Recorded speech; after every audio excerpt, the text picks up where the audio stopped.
Hello, magandang gabi po mga lalabs, mga vayots. Pag-uusapan po natin itong babaeng ito na parang kabuting ebak na bigla na lang sumulpot 'no, sa puwit ng kalabaw na kung saan ay, bigla-bigla naghahamon na gusto niyang debate kay VP Sara dahil di umano sa sabi ng babaeng ito na ang pangalan niya ay Lovely Granada. Lovely na hindi naman mukhang lovely, tapos ang mukha pa ay parang tinamaan ng matindi ng granada, nasabugan ng granada. So, gusto niyang debate daw si VP Sara dahil hindi daw karapat-dapat daw si VP Sara na magiging presidente dahil kapag magsalita daw nagagalit, kung basta mga sinasabing nonsense 'no. So, dahil siya daw ay isang Filipino citizen kaya china-challenge daw niya si VP Sara na makipagdebate dahil isa daw siya sa mga tao na pinagsisilbihan ni VP Sara. Yung sinasabing taxpayer siguro, ganyan. So, ngayon, napag-alaman na kung hindi pa ito anak ni Llamas at ni Risa Hontiveros, pakawala ni Risa Hontiveros dahil nakakatawa pa dahil inaano, pinick up ng, Bilyonaryo News Channel, in-interview doon ng mga, newscaster doon na mga link din sa Pink CPP, sila Shirda, dating spokesperson yun ni Pinoy at saka yung isa pa doon.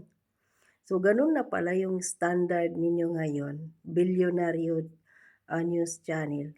Nag-i-interview kasi kayo ng isang taong, out of nowhere ay bigla na lang sumulpot. Tapos bigyan pa ninyo ng tawag dito, binigyan ninyo ng limelight. So ang tanong, magkano Bilyonaryo.com or Bilyonaryo News Channel ang binigay ni Risa Hontiveros sa inyo para interviewin itong kanyang kamukha na anak niya, parang anak niya, anak niya ni Llamas. Tingnan mo yung baba ni Llamas.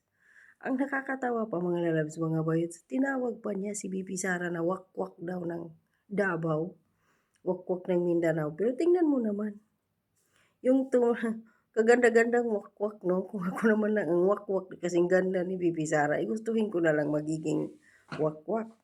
Kaysa naman dito sa tumawag kay VP Sara na wakwak, tingnan mo yung itsura, parang, isinumpa ng demonyo ng 10 bisis. Tingnan mo yung ngipin, parang ngipin ng tawag dito, hindi buhaya, parang ngipin ng, pating. Tingnan mo naman yung mukha, bako-bako, ang daming tagyawat. Tingnan mo yung tinga, pinaglihi sa kuniho o pinaglihi sa pusit. Ang pangit. Wala namang problema sana, yung bang hindi naman tayo puwede sana naman manglait ng tao. Pero siya kasi yung nauna, Tawagin niyang wakwak si VP Sara at nonsense, hindi siya karapat-dapat magiging presidente. Wow! Ikaw pa na nagsasabi niyan. Ano ba yung credential ng putang inang babaeng ito para pagsabihan niya si VP Sara ng ganyan? Tapos ang ini-endorso pa niya, gusto niya magiging presidente daw sa 2028, si Lini. Anong magandang nagawa ni Lini bilang isang vice presidente sa Pilipinas? Maliban sa ang daming ni Lini, may mga pera din siyang hindi siya nagbigay ng mga report sa COA, walang nali-liquidate. Tapos may kindi pa siya na 3 milyon na ano ba yun, anomalya. Walang nagawa si Lini Lugaw. Mayor siya ngayon, wala din nagawa. Puro lang din pa, photo-op. Si VP Sara, ang ganda doon sa Davao. O yung insurgency, doon bago siya umalis, naayos niya doon.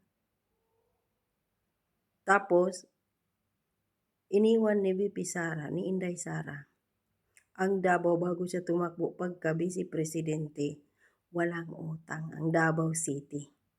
Kung ikumpara mo naman ang lugar ni Lini at ang lugar namin doon sa Davao, aba, wala sa kalingkingan ang lugar ni Lini. So ito siya, makakaliwang grupong membro dahil bakit? Ano din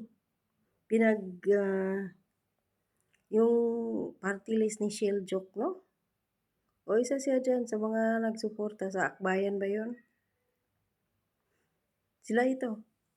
Link kasi ang babaeng ito sa makakaliwang grupo. At ang sinabi pa niya, doon daw siya lumaki sa Mindanao, doon sa Jinsan, nag-aral daw siya sa MECU, sa Mindanao State University. Tapos mapag-alaman mo na lang na dahil sa kanyang kasubrang kayabangan na feeling entitled, matalino, ayun, nabulsay.